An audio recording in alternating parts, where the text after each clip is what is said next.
Ces hommes et ces femmes reviennent d'un enfer, l'enfer des camps de détention de migrants en Afrique du Nord. Ils sont 169 à être rentrés en Gambie grâce aux efforts du gouvernement et de l'Organisation internationale pour les migrations. Après une éprouvante traversée du désert en quête d'une vie meilleure en Europe, la plupart de ces migrants ont été stoppés en Libye et placés dans ces camps. Ils y sont restés plusieurs mois sous le joug de milices et de réseaux de passeurs sans scrupules dans des conditions inhumaines.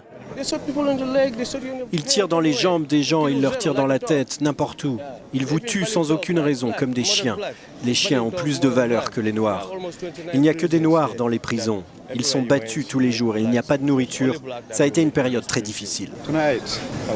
Ce soir, je vais faire la fête. Grâce à Dieu, pour certains de mes amis qui sont morts sous mes yeux, certains qui ont été blessés par balles.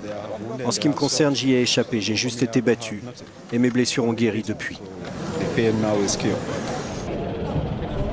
Médecins sans frontières dénoncent des hangars à humains où les gens sont abusés, usés, vendus à la merci de leurs geôliers. Pour l'ONG, cette solution est totalement inadaptée en Libye, un pays en plein chaos.